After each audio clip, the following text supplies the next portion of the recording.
El perseguidor de Carmen de Burgos Colombine. Capítulo 1. Aquella Nochebuena traía hacia Matilde todas las nostalgias del recuerdo.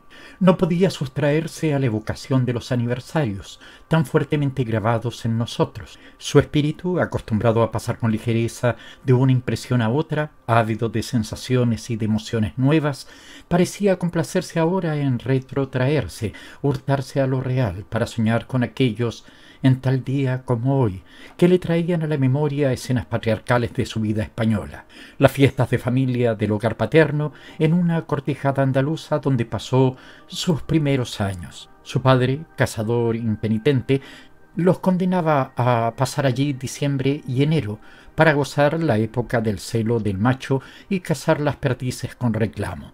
Veía hacer con pena todos los preparativos para dejar la casa de Córdoba y enterrarse en aquel cortijo de la sierra.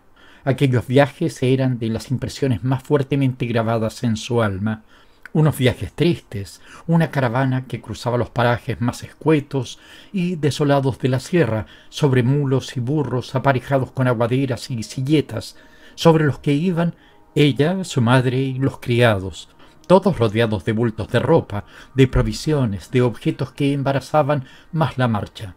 Alguna pobre sirviente pasaba todo el camino sin soltar de la mano la jaula del loro o el objeto frágil que se le confiaba. Un viaje de 8 horas por el campo reseco, desolado, cansados todos, sin hablar unos con otros, los muleros pinchando las bestias para hacerles andar, sin más descanso que la parada en la venta para darles agua y para comer todos. Los manjares habían tomado un gusto enmohecido siempre, un gusto a camino, una cosa reseca que le impedía comer los pollos fritos, la tortilla y el jamón, como si hubieran perdido su condición apetitosa para hacérsele insoportables. El vino tenía gusto a pez y el agua de aljibe resultaba amargosa y dura. Después de la comida volvía a ponerse en marcha la caravana. Prevía la pesada ocupación de acomodar sobre los aparejos a las mujeres y se continuaba en silencio, adormilados, vencidos por los vapores de la digestión. De vez en cuando una cruz sobre un montecillo de piedra surgía a la vera del camino. Los hombres se quitaban el sombrero y las mujeres se santiguaban.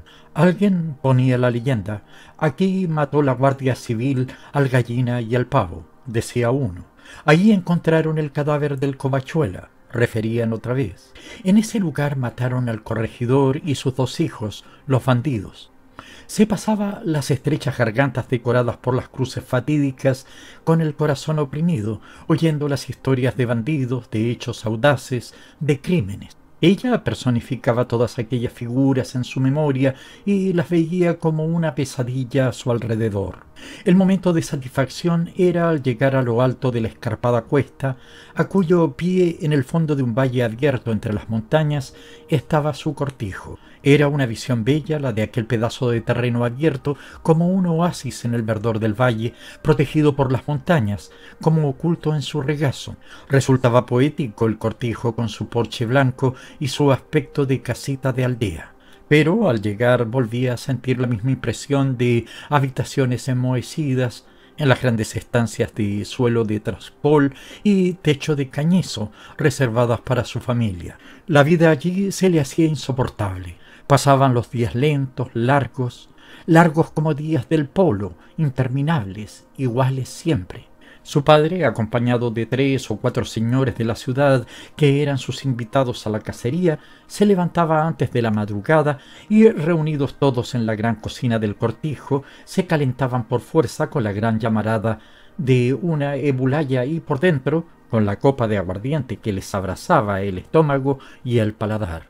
Enseguida salían, bien abrigados en sus capotes, cada uno con un mozo que llevaba el pájaro a la espalda y cargados con sus escopetas, su morral y la cartuchera al cinto. Tenían que andar varias leguas, cerro arriba, para llegar al lugar donde se les había construido el puesto, una especie de torreón de piedra oculto entre atochas y palmas, frente al cual, sobre un ancho o montón de tierra alto, se colocaba el reclamo. oculta la jaula entre plantas, y allí desde el alba estaban horas y horas en acecho para matar a las perdices. Volvían al mediodía cansados, rendidos, para comer y acostarse. Por la noche, en la velada, se reunían todos con las aparceras y mozas junto al fuego. Entonces era cuando se veían. La madre había pasado el día recibiendo visitas de los campesinos, que llegaban cada uno con su ofrenda: huevos, longaniza, espárragos, palomitos o pollos, y preparando las comidas, cada una de las cuales tenía honores de banquete para sus convidados. La conversación era siempre la misma, llena de quejas, de violencias, de disputas. Los vencedores, los que se habían emperchado aquella mañana, unos pares de perdices, daban la bigotera a los desgraciados, y se contaban episodios o historias que lo justificaban todo. Unos afirmaban que apenas lució el alba, su reclamo empezó a cantar bellas jácaras y a dar de pie amoroso, pero que el monte no le contestó. Otros se quejaban de la mudez del suyo, que no respondió a los que cantaban cerca, sin duda acobardado por la gallardía de los libres. A veces se habían puesto los machos demasiado cerca, y uno de los reclamos había robado al otro, hartándose su dueño de disparar tiros a las perdices que escapaban del otro puesto. En realidad, cada uno de aquellos pares de perdices eran un drama de amor y de falsía casi humanos. Las dos perdices libres y dichosas oían el canto enardecido del macho solitario. La tentación de la hembra, atraída por aquel macho, le haría contestarle, y bien pronto se entablaba un diálogo de promesas de amor entre ella y el desconocido, a pesar de las valiosas protestas de su compañero para hacer callar al intruso. El desconocido vencía siempre, y la hembra venía emocionada, algo recelosa, coqueta, gallarda, en busca de su nueva aventura. Asomaba la cabecita alta y de medio lado, en la que hacía blanco desde su tronera el cazador. Y el reclamo sabía que la habían matado, y cantaba cruel, contento, alegre, vencedor. El macho desolado contesta con rencor y amargura. El canto de los dos se hace agresivo, insultador, hasta que el engañado va ciego de ira a precipitarse contra su rival, y un nuevo disparo le hace caer muerto. El buen reclamo celebra su triunfo, y ya educado en la falsía cerca de las hembras, vuelve a entonar sus amorosas jácaras para atraer a una nueva y veleidosa incauta. Ella se casó para escapar de aquel tormento de los 2 meses de cacería. Se casó con el primer señorito de Córdoba, que la requirió de amores y que le habló de vivir en Madrid. Pero a los 3 meses de casados, antes de realizar su sueño de salir de la ciudad, su marido murió. Libre, sin hijos, dueña de una posición sólida y acomodada, quiso ser libre. La seguían encadenando las costumbres provincianas, y no fue sin escándalo cómo logró trasladar su residencia a la corte. Toda la ciudad criticaba. ¿Qué iría a hacer una mujer viuda y sola en Madrid? No faltaba alguna vieja y piadosa devota que compadecía. Pobre Matildita, quiere ahogarse en esa gran pocilga de la corte y deja estos lugares de paz. Dios la ampare. En su primer viaje, después de pasar el invierno en Madrid, Matilde encontró la ciudad insoportable. Duraron muchas damas si debían de ir a visitarla. Se comentaron sus trajes y sus modales. Ella veía bien claro cómo la miraban y la olfateaban todos buscando el aroma de pecado que debía tener después de las cosas que le habrían sucedido en esa ciudad tan novelesca para los provincianos. Los hombres tomaban en su presencia aires de seductor, y alguna amiga audaz le dijo atrevimientos delante de las otras para que viera que no estaban tan engañadas. Era frecuente repetirle: «Tú, como vienes de la corte, encontrarás esto mal. Yo, como no he salido de aquí, a Dios gracias, no tengo tu desparpajo. Las que tenemos que vivir aquí, como nuestras madres han vivido, no podemos hacer esto. Te pareceré tonta, pero hija, yo no he estado en Madrid». Algunas curiosas le pedían noticias de la capital de España, como si fuese la capital de la China, y otras piadosas le advertían: «¿Sabes?», se dice. Eran historias vagas, absurdas, repetidas en voz baja por todas aquellas comadres, aquellas gentes ensañadas. Una devota le advirtió: «¿Por qué no confiesas todos los días y te suscribes a la Sagrada Familia?». ¿Qué es eso? Una sociedad que envía a la Sagrada Familia de visita a las casas honradas un día de cada semana. Eso da crédito, porque figúrate que tan excelsa visita no entra en todas partes. Cuando salía a la calle sentía cómo se entreabrían las ventanas y adivinaba cómo se llamaban unos a otros. Esa es. Escuchaba con curiosidad a su paso. Decidió no volver más y desde luego fijó su residencia en Madrid. Pero pasadas las primeras temporadas, Madrid la aburrió. La aburrió como aburren siempre las ciudades en que nos sentimos extranjeros, sin calor de afecto, rodeadas solo de amistades de esas que se reúnen en los momentos agradables y entre las que no media un lazo de verdadera intimidad. Entonces se despertó en ella el amor a los viajes de un modo avasallador. Le pareció que era una afición que tenía desde muy antiguo, desde aquellos tristes viajes a caballo por la sierra, conociendo todas las ventas y todas las vueltas del camino. La ruta conocida le dio el deseo de las desconocidas, de los paisajes variados y nuevos. Le había quedado un terror de la monotonía y un deseo de libertad, de no estar sujeta a nada, de no verse ligada a la rutina de aquellas gentes mediocres en las que se había malogrado su primera juventud. Aquella afición a los viajes le había abierto nuevos cauces a su pensamiento y había educado su sensibilidad, disgustándola de todas las costumbres de la vida vulgar.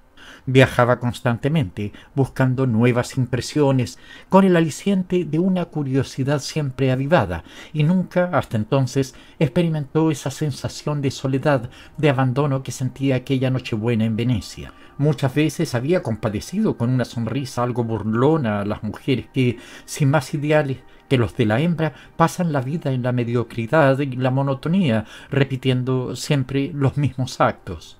La vejez no es terrible más que para los españoles, solía decir, porque la vejez es la obra de nuestra vida y nosotras somos demasiado pasionales. Cuando nos inutilizamos para el amor, no nos queda más que esperar la muerte, al lado de la chimenea, rezando el rosario y tomando pectorales. Ella concebía otra vida superior, una vida llena de anhelo por todo, de interés por todo, de amor hacia todo, con un ideal inextinguible, renovado, vivo siempre, ante cada partitura, cada monumento, cada estatua o cada cuadro que conmoviera su espíritu en la contemplación de su belleza. Las mujeres inglesas, con su silueta angulosa, desgarbada, de cabellos blancos y escasos, y su aspecto de agilidad, de limpieza, de fortaleza, como si sus cuerpos estuviesen forjados o tallados en alguna materia dura, constituían su ideal. Quería ser como ellas. No tenía miedo a que blanquease su cabellera poseyendo aquella energía, aquella fortaleza, aquella resiedumbre. Deseaba imitarlas, conservar su línea enjuta, sin la grasa común a casi todas las españolas, su agilidad, su independencia, y para eso emprendía constantes viajes, como si hubiese sorprendido que el secreto estaba en el movimiento, en la renovación continua, en no pararse para esperar el final. Había tal vez algo de huida al propio destino, miedo a sujetarse en un momento de debilidad a los lazos de un nuevo amor o de un nuevo hogar, al engaño del reclamo de la perdiz. Los viajes como un perfume de todo, de explorar lo más bello de todos los conocimientos, de todas las amistades, escapar antes de profundizar en nada, llevando siempre todo lo agradable de lo bueno y de lo efímero que revoloteaba en torno de ella. Era la primera vez que se sentía sola, la primera vez que se preguntaba si estaba equivocada, si era estéril su vida gastada de un modo tan exclusivamente en sí misma. Sin duda era la influencia de la Nochebuena. Era preciso distraerse y ella, que no conocía a nadie en Venecia, había vuelto a esa ciudad seducida por la soledad de su invierno, que adivinó en visitas anteriores. En el silencio de su gabinete recordaba su vida pasada, asombrándose de que le fuese querido el recuerdo de la provincia. Echaba de menos hasta aquellas nochebuenas del cortijo en las que las gentes de los lugares vecinos de la sierra iban allí atraídas por la presencia de los cazadores, y después de recorrer más de una legua a pie llamaban callandito, callandito a la puerta, a pesar del ladrido denunciador de los perros que se advertían de cortijo a cortijo de su paso. De pronto estallaba el atronador concierto de zambombas, panderetas y castañuelas con los villancicos de ocasión. Recordaba con gusto aquella copla: ¿De quién es la casa nueva, con ventanas y balcones? Del señor don Juan de Castro y su hija Cara de Flores. Cuando se abría la puerta y entraban mozos y viejas en la cocina zaguán, donde se comentaban los lances de caza, su madre repartía grandes roscas de pan amasado con aceite, rociadas de azúcar y claveteadas de almendra, que eran un regalo exquisito para las pobres gentes. Se le aparecía todo aquello afable, patriarcal. ¿Acaso no valdría más aquella vida por aquel reposo entre gentes conocidas y sinceras que la soledad voluntaria a que ella se condenaba? Para huir de su melancolía salió a la calle, y allí, en medio de la plaza de San Marcos, le pareció que se hallaba en el patio de una gran casa de vecindad. Bajo todos los soportales, las luces de los establecimientos hacían brillar las vitrinas y los escaparates con su exposición de mercancías pintorescas, artísticas, mosaicos, espejos, cristalerías y encajes, mezclados a las reproducciones de estatuas y monumentos. Se adelantó hacia la piazzetta. Los dos mástiles salvamentados por el santo y el león rampante se alzaban sobre el fondo oscuro de la laguna. En la solitaria ribera del Estarane, el palacio de los antiguos dux parecía como socavar el suelo con su peso para irse escondiendo en el poco a poco con su pared calada, y en el fondo, en la hornacina de la iglesia, la luz vacilante de la lámpara de aceite, con ese temblor de las luces de aceite que parecen excitadas por un viento misterioso y constante, recordaba el error de la justicia de Venecia. El oro de San Marcos se apagaba en la sombra, las calles estaban desiertas, algunos grupos pasaban ligeros bajo los arcos, no se escuchaba el ruido y la algazara del festejo del nacimiento, y salía rasgando la quietud y la calma una voz de campana que desgranaba sus sones sobre la ciudad silente con un piadoso llamamiento.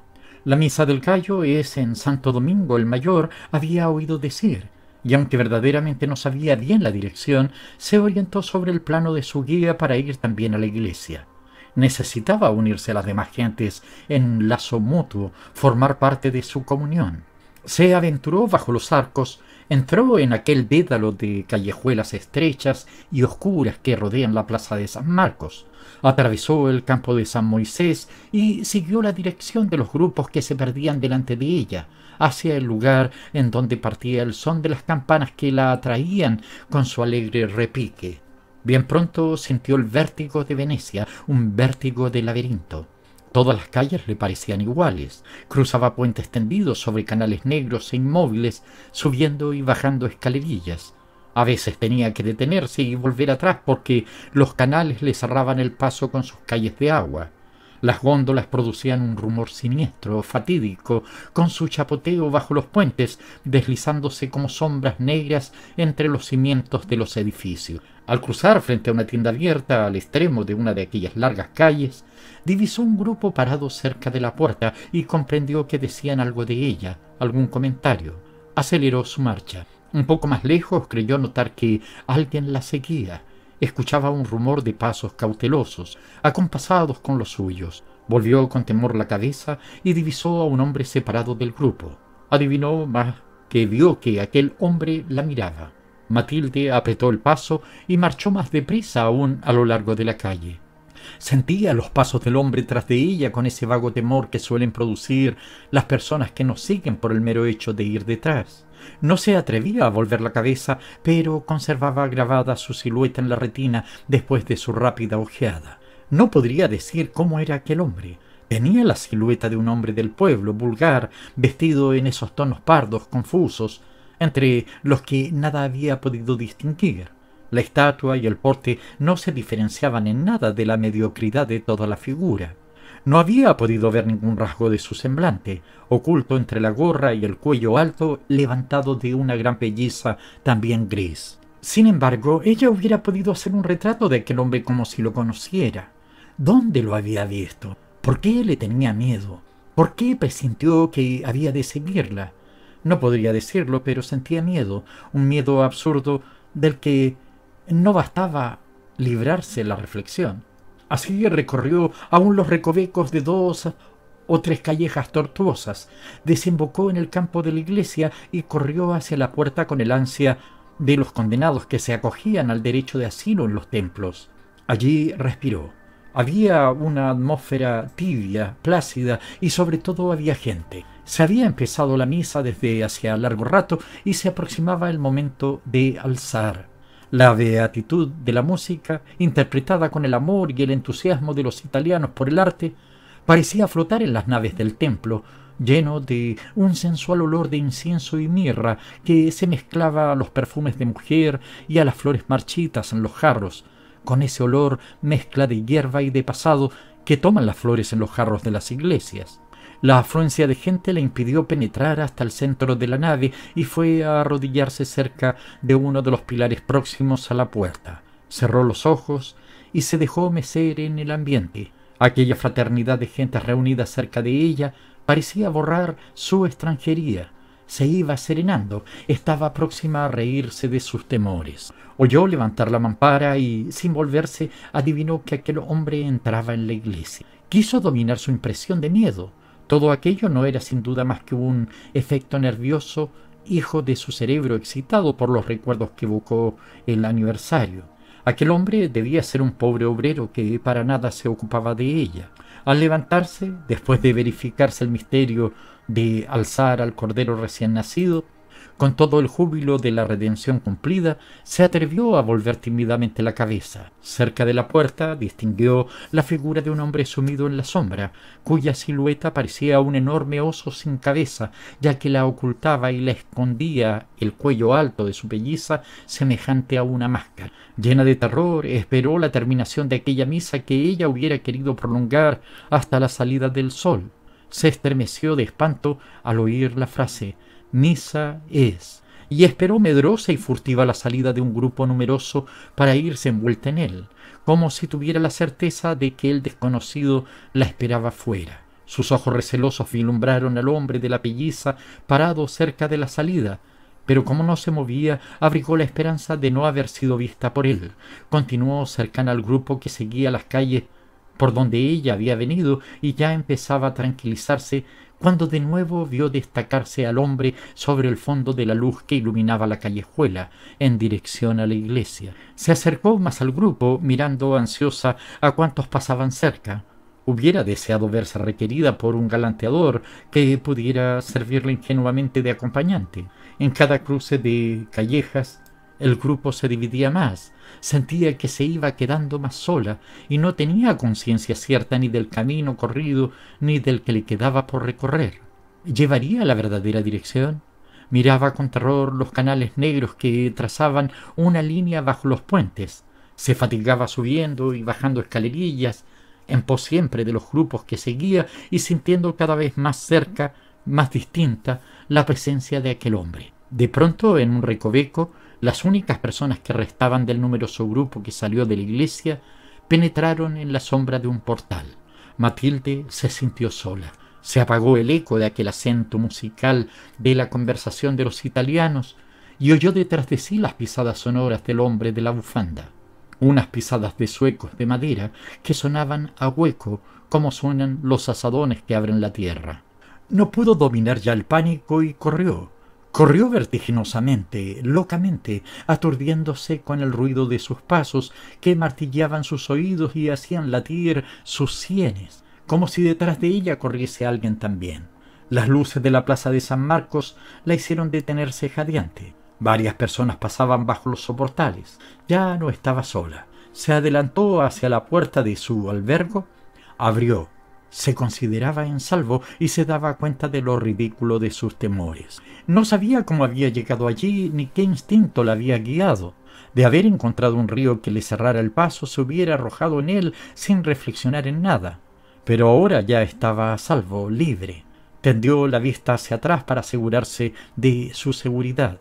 La pelliza se destacaba de una figura de hombre apoyada en el ángulo de la torre del Camparsile, y las gentes se alejaban. Ella hubiera querido detenerlos, gritar, pero la voz se le cuajaba en la garganta.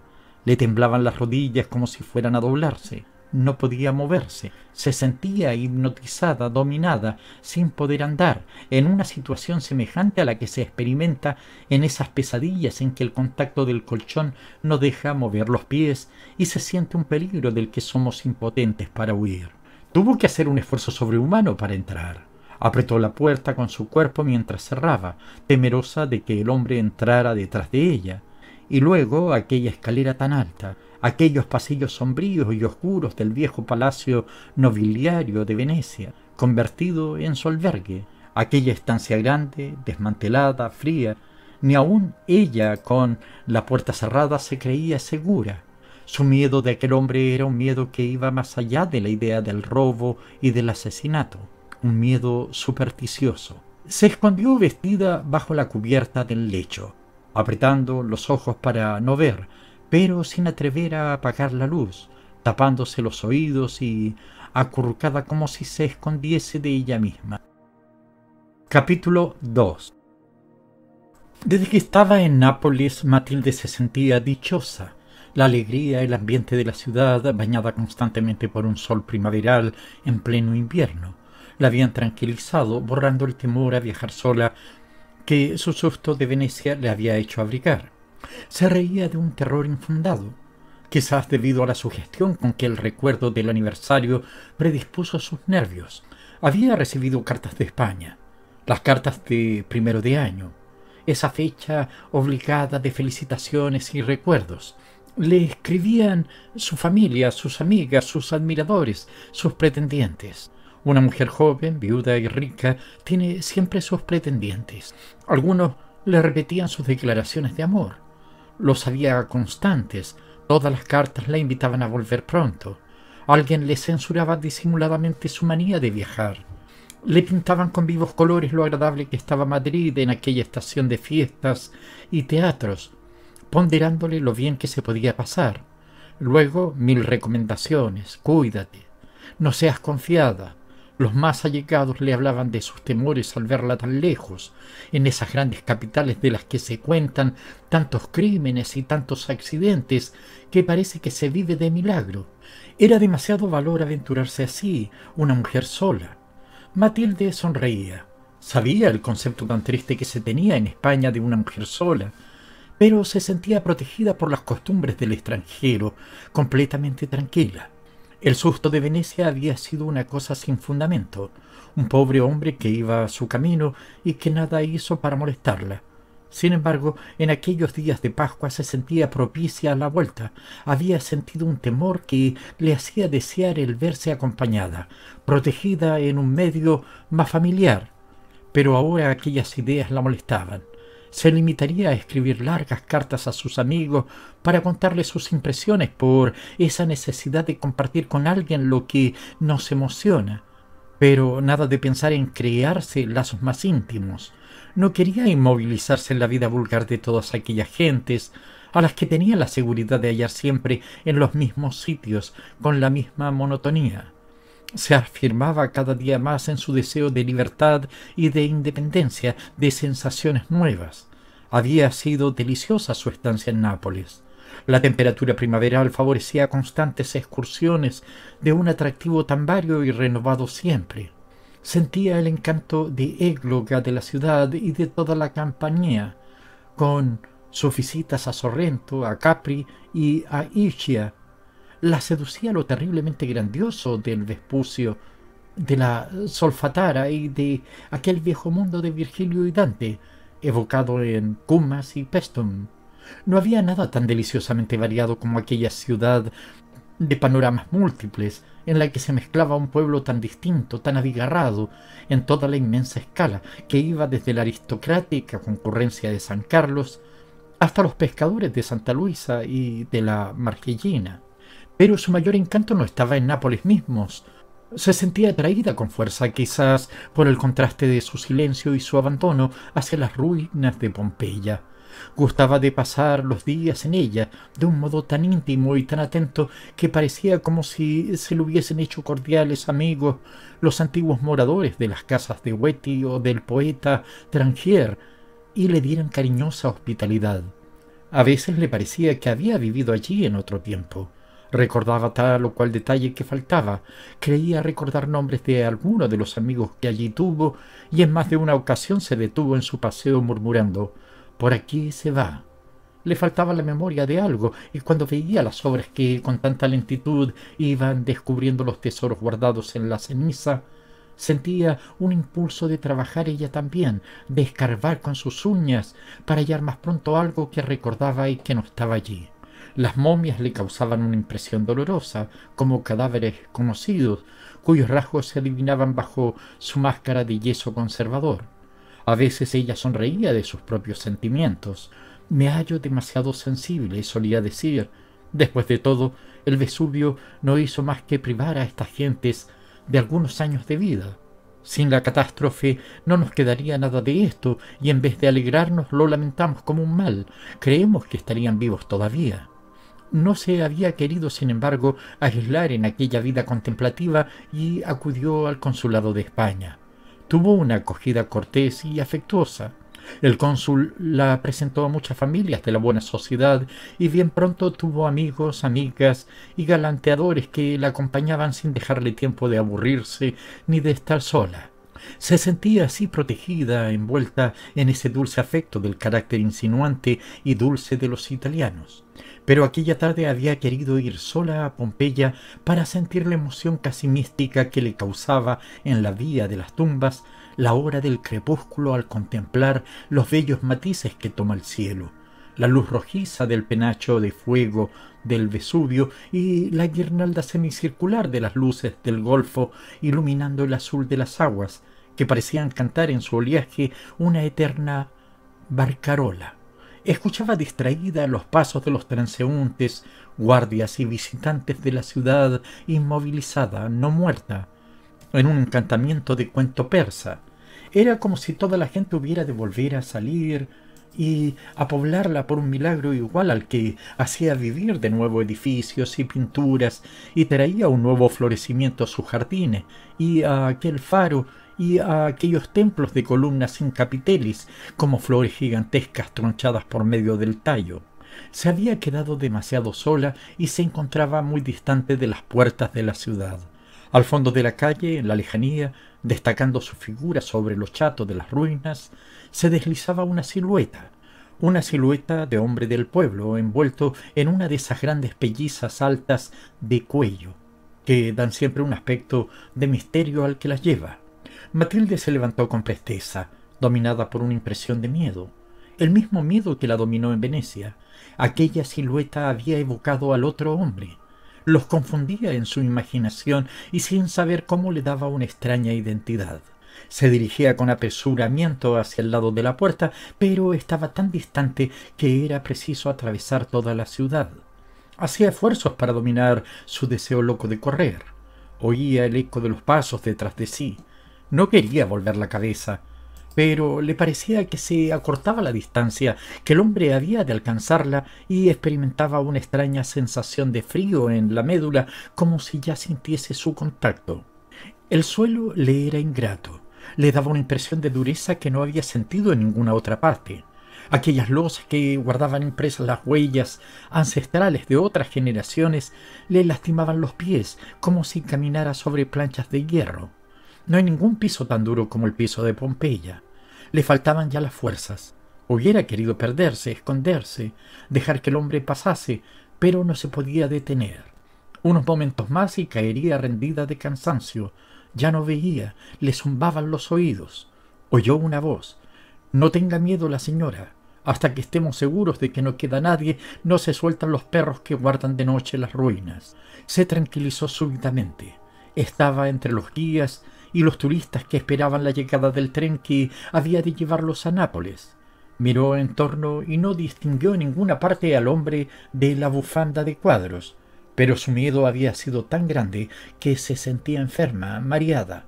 Se dejó caer en un asiento del vagón, con los ojos cerrados durante todo el trayecto, y al llegar a la ciudad se sintió aliviada entre la turba de vendedores de postales, faquinos, guías y pilluelos que la rodeaban. Oía con gusto el ruido, la animación, la algarada del pueblo alrededor de la destartalada carrocela en que cruzaba la vía Toledo y la villa Reales. Se creía estar en España, en Andalucía, entre las alegres voces de vendedores, bajo aquel cielo limpio, con aquellas casas con balcones de estilo español. Pero al entrar en la vía Caracciolo, el silencio que parecía venir de Posilipo y de pie de grota se extendía ante ella. Veía brillar las aguas a su izquierda bajo la luna y al frente la colina de Posilipo, con los árboles recortados fantásticamente sobre ella como un ejército de gigantes corriendo hacia el mar, y volvió a sentir miedo. Al tiempo de cerrar la puerta de la pensión, tras sí, creyó oír los pasos que ya conocía y luego, en su habitación, en lugar de acostarse, miró por entre los visillos sin prestar atención a aquella guirnalda de luces en semicírculo que dibujaban el golfo, ni al prendido de llamas del Vesubio. Miraba tenazmente a los acantilados, esforzándose por descubrir en ellos la silueta del hombre de la belleza. Capítulo 3. Este otoño su viaje era por Suiza. Aquella Sierra Blanca, con sus lagos azules, sus árboles escarchados y sus montes casi inaccesibles, le daba una sensación de bienestar, algo egoísta, al convertir en elementos de placer toda la dureza del clima. Se detuvo en Basilea, seducida por su encanto de ciudad moderna y provinciana, en la que gozaba el placer de la libertad de su nuevo viaje. Su terror de Venecia y Nápoles había apresurado su vuelta a España. Casi un año entero pasado en Madrid borró el recuerdo desagradable y excitó más en ella su deseo de viajar. Como una disculpa, como una justificación ante sí misma, se explicaba sus terrores por la influencia que ejercía sobre sus nervios el ambiente tan excepcional y tan romántico de las ciudades de Italia. Se vivía en ellas demasiado del ayer de los recuerdos, una vida irreal. Suiza ya le sentaba bien.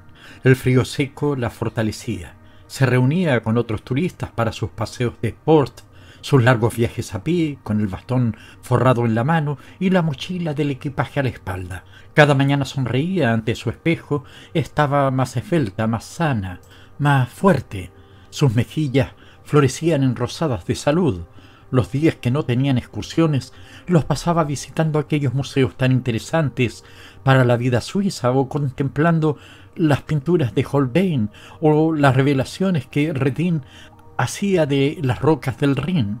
A veces, desde el Palow a la sombra de la catedral, veía las lejanías de las montañas y de la selva negra, y otras discurría por las plazas silenciosas, románticas, demasiado llenas de humedad y de sombra, parándose a contemplar las escenas de costumbres populares que se desarrollaban al lado de las fuentes de bronce en forma de taza, donde las grandes gallinas de metal vertían del pico chorros de agua cristalina, que parecía negra y sucia por ese fenómeno del agua sobre el blancor de la nieve. Aquella tarde se había alejado río arriba, absorta en contemplar la belleza de la ciudad partida por el cauce del Rin, con su cenefa de ajomates en torno de los cimientos y la poesía de sus cosas ocultas entre sauces. Cansada ya, aún continuaba andando más allá de los límites del paseo que seguían todas las tardes aquellas buenas gentes que iban con ingeniosidad a gozar las bellezas del paisaje.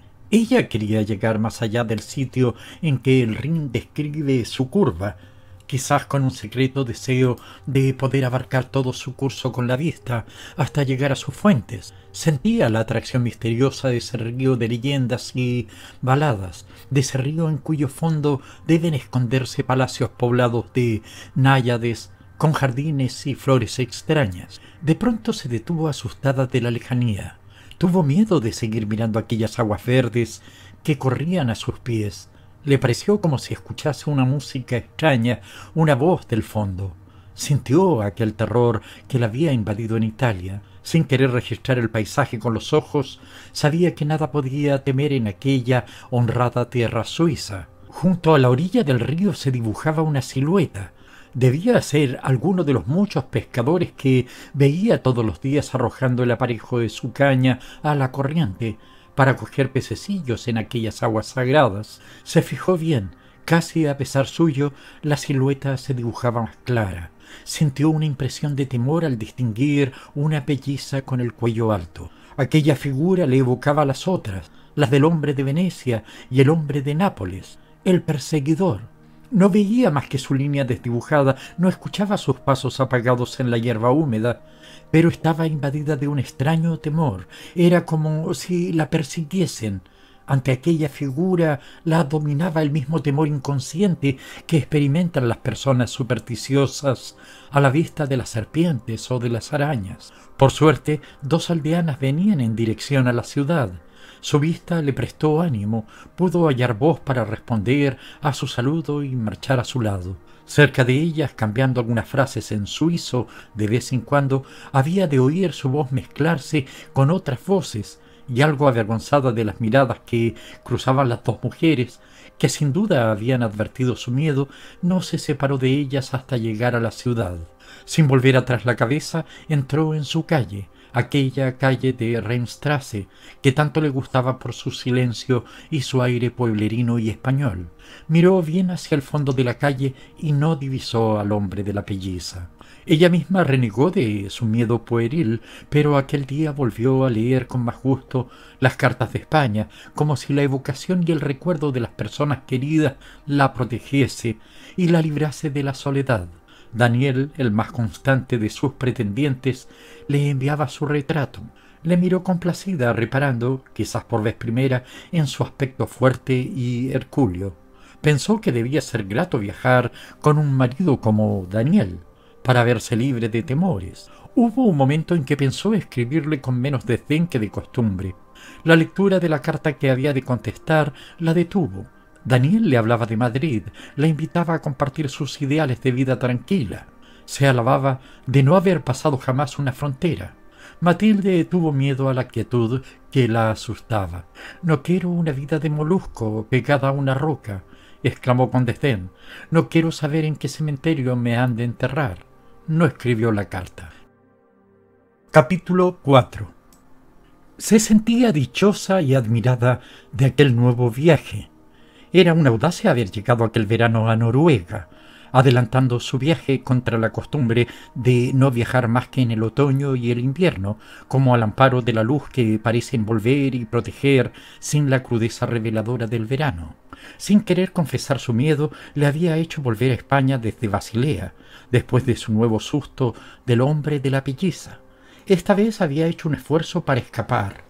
La asiduidad de Daniel casi la comprometía y ella, en su ansia de libertad y de viajes, no quería crearse un obstáculo que dificultase su vida. Había hecho su viaje por Barcelona, por Marsella, atravesando toda esa región poética de la Alemania medieval que se extiende a las orillas del Rin, desde la Selva Negra hasta Colonia, con sus castillos feudales tan pintorescos, semejantes a nidos de águila en lo más alto de las rocas.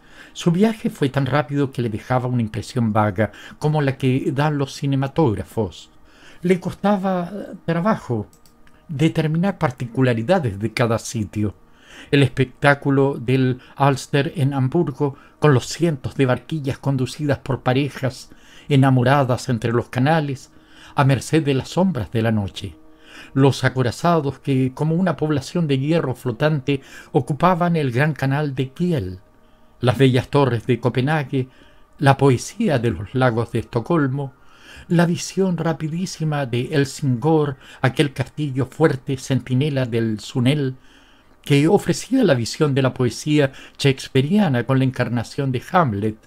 Su deseo era alejarse mucho, dar la sensación de su audacia con su viaje, gozarse en el asombro pueril de Daniel ante sus descripciones de países casi fantásticos para aquel pobre muchacho que no había ido más allá de la frontera y sin embargo había en ella como un deseo de luchar, de vencerse a sí misma para dominar un miedo inconsciente. Sin duda aquellos viajes de la sierra por el camino de las cruces, pensando siempre en ladrones y asesinos, habían influido sobre su ánimo. Su fantasía, al personificar aquellos tipos, les había dado una forma que le hacía asustarse de los pobres hombres que por su indumentaria recordasen la creación de su fantasía. La pelliza, el traje gris, el humilde hombre de gris, la aterrorizaba, y sin embargo veía acercarse sin miedo a los que tenían facha de señoritos. Más de una vez en un viaje hizo amistad con un desconocido que le parecía excelente, solo por el prestigio de su traje, pero hasta esa confianza había de abandonarla. Durante su estancia en Hamburgo había hecho estrecha amistad con uno de esos señores bien portados que se mostraba tierna y respetuosamente rendido. Fue en víspera de emprender su viaje a Noruega, cuando lo conoció en el hotel y durante 2 días se dedicó a acompañarla. Había querido disuadirla de seguir su viaje tan rápidamente y ante las negativas de ella pareció resignarse con las promesas de verla a su regreso. Había ido a la estación a llevarle un ramo de flores, suspirándole tierno. «Usted no se acordará de mí, que no podré olvidarla nunca». Ella se sentía impresionada por aquel hombre distinguido, de voz insinuante y dulce. «La tristeza de los viajes», le dijo, «está en esta separación de las personas que podrían influir en nuestra vida y a las que quizás no volveremos a ver». Él le apretó la mano. «¿Quiere usted escribirme? ¿Me autoriza a esperar?» Tuvo miedo Matilde de haber ido demasiado lejos. «Cambiaremos postales», le contestó. Estaban sentados dentro del vagón de primera que ya ocupaban varios viajeros. «Si me da usted su dirección por anticipado», insistió él, como si tomase aquellas palabras por una concesión, «mi postal será la primera que llegue a su encuentro». La joven abrió su tarjetero, sacó un lápiz y escribió en él la dirección de la ciudad diciendo: «No sé aún a qué hotel he de ir, escríbame a lista de correos». Mientras hablaba, un viajero que estaba a su lado clavó tenazmente la vista en la tarjeta. Matilde no pudo menos que sonreír de la curiosidad un tanto impertinente. Resonó el silbato del tren. «Adiós, adiós». Se asomó a la ventanilla porque a ella, siempre tan sola, en la tristeza de las estaciones, le era grato tener quien le dijese adiós. El caballero, que había leído la tarjeta, trazó la rúbrica. No había ido a despedir a nadie. Era, sin duda, uno de esos enamorados de ocasión que siguen a todas las mujeres y al que había intimidado la presencia de Chauvel. Capítulo 5. Al día siguiente de su llegada a Copenhague, acudió con más apresuramiento que de costumbre a la lista de correos. Allí le aguardaban una tarjeta y una carta. Debían ser de él las dos, puesto que nadie sabía aún su dirección. La tarjeta era un modelo de galantería poética a propósito para herir la sensibilidad de una dama romántica. Representaba el paseo de la ciudad por donde ella tenía costumbre de pasear y debajo unas palabras: «Siempre aquí, siempre en mi corazón». Pobrecito, pensó con esa compasión fácil de las mujeres hacia un sufrimiento imaginario que creen causar. Su amigo debía tener necesidad de hablarle de su pena, cuando, además de tan expresivo recuerdo, le escribía la carta. Rompió el sobre. Otra tarjeta de esas tarjetas sin dibujo alguno, de letra distinta, y estas palabras en mal español: «Señora, desconfíe de su correspondiente de Hamburgo, señor Chauvel, un detective». Se sintió helada. Su miedo en los viajes no era tan injustificado. Presentía que había corrido un peligro. Su enamorado debía ser un hombre vigilado por el caballero del bigote blanco, que se tramaría contra ella. ¿Quién sería aquel hombre que estaba a punto de amar? Abrevió su estancia en Dinamarca con el deseo de estar más lejos de aquel hombre, de que perdiera su pista. Se le aparecía como un perseguidor, de frac, pero en el que encarnaba el hombre de la pelliza gris.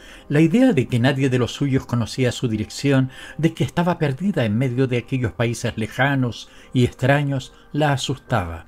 Estuvo a punto de renunciar a su viaje, pero al fin se decidió a seguir hasta Noruega, donde tenía amigos en Cristianía para acogerse a su lado.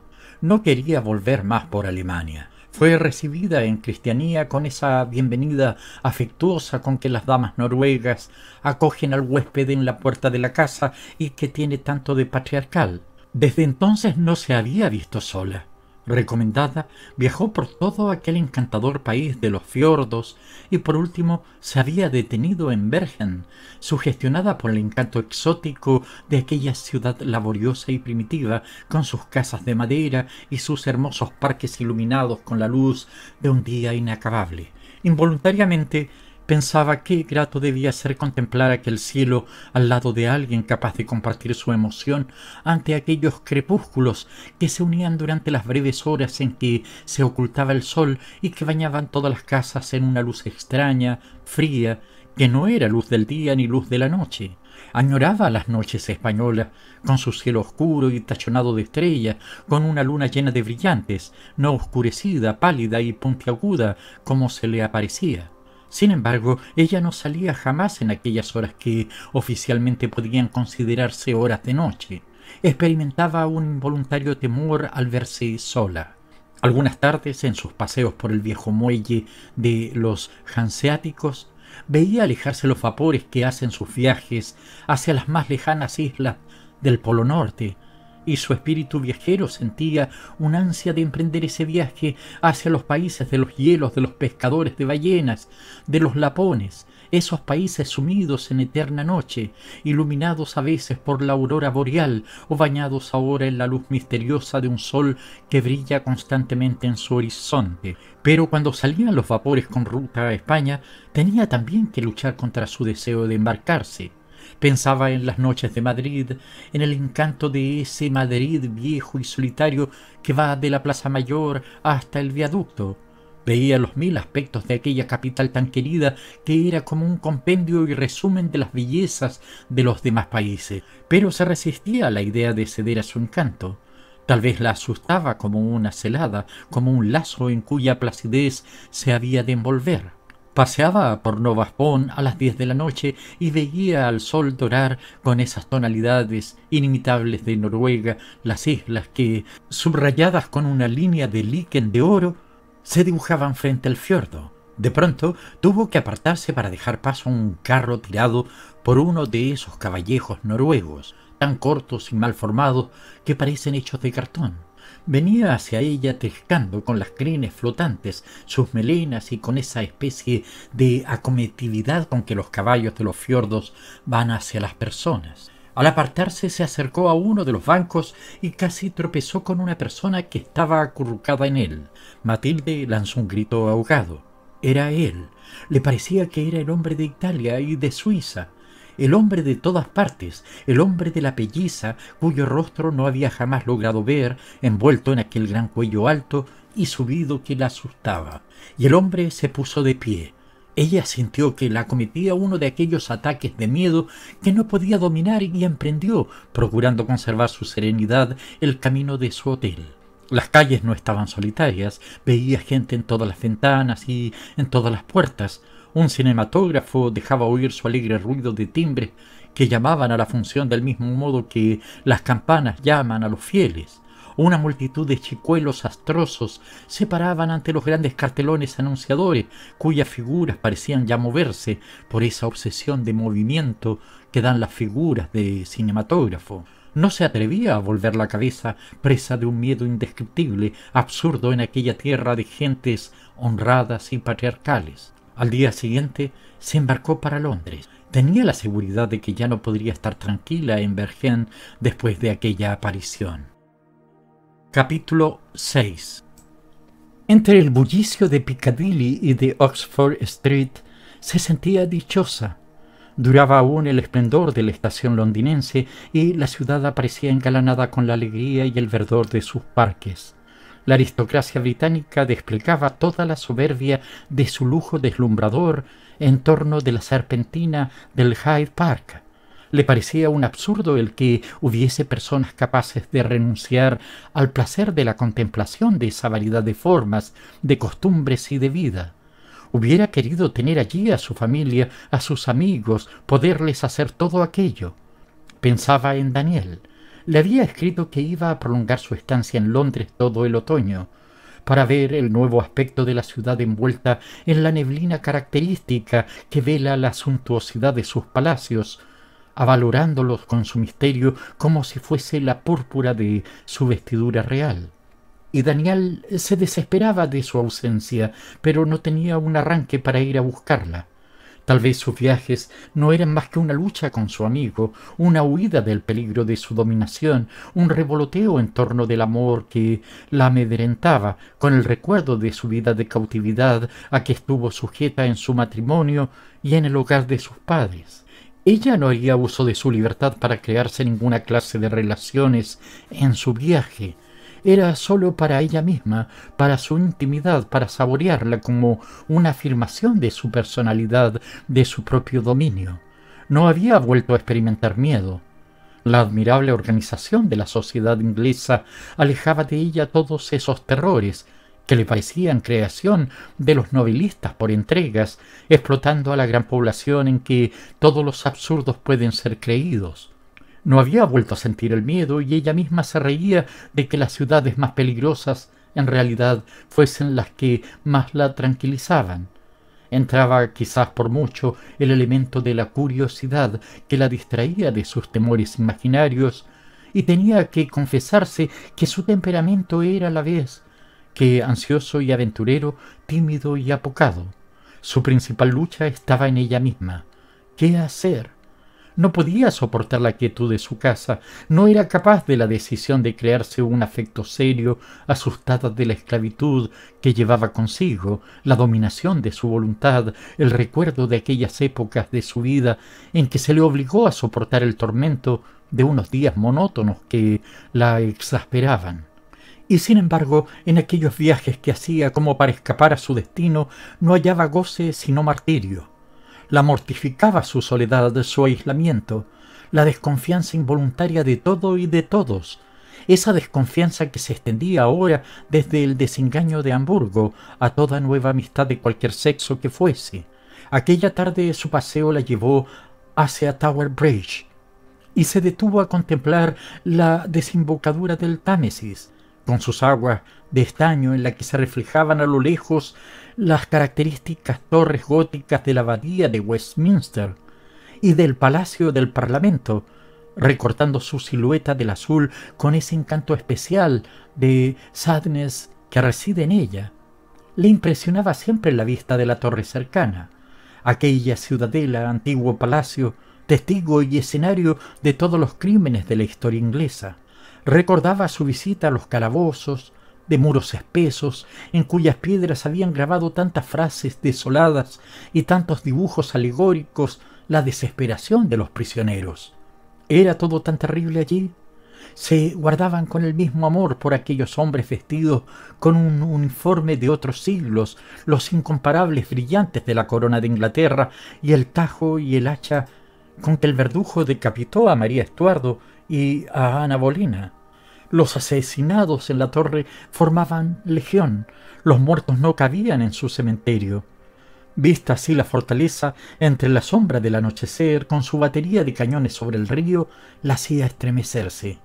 Algunos cuervos se abatían graznando desde las almenas a los fosos y a aquella sombría plaza de Tower Hill, cuyo césped le parecía regado con sangre. Era ya de noche. Una luna pálida y amarilla como una raja de limón brillaba en el cielo ceniza. Era una verdadera imprudencia permanecer allí. El tráfico de los carros y la gente que pasaba por aquel lugar había cesado. La plaza estaba solitaria. Solo de uno de los bares cercanos entraban y salían hombres que le parecían de aspecto sospechoso. Ante ella se abría una calleja solitaria que, marcando el contorno del río, se dirigía a London Bridge. Se internó en ella caminando despacio entre la sombra que no lograban disipar por entero los faroles, como puntos de luz que no irradiaban la claridad con los rayos detenidos y cortados por la neblina. Era una calleja antigua, ancestral, y los grandes farolones de cristal pendían de una cuerda del centro de la calle. Caminaba entre carros y trabajadores, sobre un piso húmedo con un nauseabundo olor de pescado. Volvió a sentir miedo. Cada paso que resonaba detrás de sí le hacía volver la cabeza.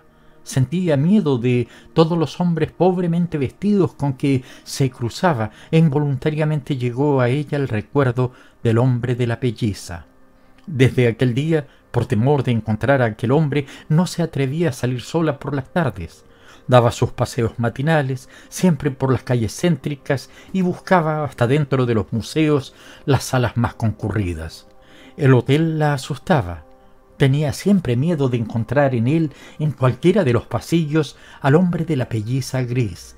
Su miedo se había personificado en aquella figura. Cada vez que oía pasos en pos suyo, experimentaba el temor de que pudiera ser el hombre de la pelliza. Era, sin duda, una obsesión nerviosa, un temor al perseguidor. En cambio, no tenía jamás miedo de las personas que marchaban delante de ella. Para sentirse protegida, buscó hospedaje en casa de una señora española casada con un inglés que vivía en una de esas poéticas casitas rodeadas de verja de un solo piso, tan sencillas y agradables, que rodean la plaza de Torrington Square, tan buscadas por las gentes estudiosas y morigeradas. Allí vivía como en familia. Araela, la dueña de la casa, intimó con ella de un modo fraternal. Su marido pasaba la vida coleccionando sellos sin ocuparse de la esposa más de lo que exigen las relaciones de cortesía, y Araela se desquitaba de la soledad del hogar pasándose el día en continuas correrías, de tienda en tienda, de visita en visita y de té en té. Tenía el don de no parar un momento en su casa. Le gustaba pasear por las calles, despertando la expectación con su belleza clásica de española, pequeñita, redonda, muy morena, de labios muy rojos y de cabellos muy negros, con unos ojos pardos, grandes, expresivos, que formaban contraste con los ojos de luz sin color de las mujeres inglesas. Araela arrastraba a Matilde con ella y en su calidad de inglesa, por su matrimonio, la introducía en la sociedad burguesa que ella frecuentaba, llevándola en sus correrías de acá para allá. De noche, cuando su esposo dejaba con pena los sellos para ir al comedor, le contaba sus ocupaciones del día, que él escuchaba complacido, y después cada cual se marchaba a su habitación. Aquellas veladas largas, solitarias, constituían un tormento para Matilde, que no se atrevía a salir sola y no podía habituarse a meterse temprano en el lecho. Muchas veces intentó retener a Araela para salir de noche, pero no había podido conseguirlo. El marido no veía para coleccionar sus sellos a aquella hora y gustaba de la compañía de su mujer. Aquella noche se había decidido a bajar a la plaza y sentarse en un banco, deseosa de respirar el aire de una de esas plácidas noches de Londres, en las que todo parece estar muy lejano de todo, y la gran ciudad, solemne y silenciosa, da una idea de quietud y de soledad, la quietud y la soledad de la ciudad en que palpita la vida de millones de seres. En aquella plaza se creía tan segura como en su propio jardín. Ella había abierto la verja para penetrar en su recinto, pues sólo los moradores de las pequeñas casitas que rodean a Torrington Square tenían la llave de su plaza. El barrio formaba como una provincia aparte, enclavada en el centro de Londres, pero conservando su fisonomía propia, una impasibilidad de aldea inglesa en el silencio y el apartamiento. Fue dejando pasar las horas en la placidez de su reposo. El reloj de la iglesia cercana, dando 11 campanadas, le hizo estremecerse. Era una hora inusitada para el buen pueblo trabajador y burgués en las sanas costumbres de los hogares ingleses, la hora en que sólo el gran mundo o el mundo del vicio continúa su vida callejera. Se levantó con la llave en la mano para abrir de nuevo la verja de la plaza y se detuvo estremecida. Cerca de la salida, apoyado en la verja, de espaldas a ella, había un hombre inmóvil. Aquel hombre era él, el mismo, el perseguidor. Era un hombre vestido de gris, con una chaqueta corta, con una pelliza y el cuello subido. El miedo se apoderó de Matilde. Sin valor para huir, sin medios de escapar de allí, temerosa de denunciar su presencia con algún movimiento, se dejó caer lentamente sobre el césped, se agazapó en el banco y allí pasó más de una hora, tránsida de frío, calada de humedad, sin atreverse a mirar hacia dónde estaba aquel hombre cuyo rostro jamás había visto, pero que estaba segura de reconocer en el rostro vulgar de todos los hombres que llevan altos los cuellos de las chaquetas. Si hubiera visto a un guardia nocturno, hubiera gritado, aunque se hubiese encontrado después sin poder explicar su miedo. Al fin se atrevió a mirar, temiendo que el hombre estuviese dispuesto a saltar la verja. Pero allí no había nadie. La figura obsesionante había desaparecido. ¿Existía realmente? Aunque existiera, ¿había motivo para sentir aquel temor ante todos los pobres hombres que vistiesen su vulgar ropaje de trabajadores? No. Aquello era un desequilibrio de su soledad, tal vez una protesta de la naturaleza contra su aislamiento. Avergonzada de su debilidad, tránsida de frío, entró en la casa sin hacer ruido y se dirigió de puntillas a su cuarto. Al pasar frente a las habitaciones de Araela, escuchó su acompasada respiración de dormida y los tranquilos ronquidos del coleccionador de sellos. Sintió como envidia. A pesar de la escasa unión de los esposos, había entre ellos un lazo dulce de protección, de amparo, de consideraciones y de vida en común que le hacía ver con más claridad lo forzado, lo anormal de su vida solitaria y estéril. Su miedo nacía de su soledad, de querer encerrarse en ella misma. Pasó toda la noche sin dormir y a la mañana siguiente anunció su vuelta a Madrid. Capítulo 7. El tren cruzaba la extensa llanura de Castilla y Matilde, asomada al vagón, cerca de Daniel, sonreía contenta y satisfecha. Le parecía que era la primera vez que veía todo aquello. Recibía con toda su amplitud la sensación que le producía aquel campo de horizonte tan amplio, que en su monotonía y su inmovilidad tenía algo de océano, como si sus colinas y sus ondulaciones representasen una petrificación de las olas. Se sentía feliz yendo de nuevo hacia el mundo con mayor seguridad. Su matrimonio no mataba su libertad, la agrandaba.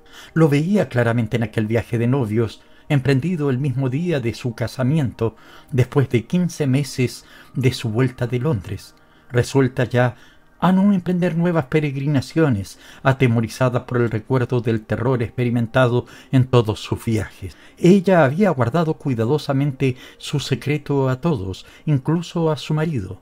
Después de la enfermedad nerviosa que el último susto le produjo, comprendió con claridad que aquel hombre de la pelliza gris la perseguiría en todas partes. No sabía si era el mismo hombre, ni siquiera si era un perseguidor, pero era su perseguidor, la crisis de su soledad.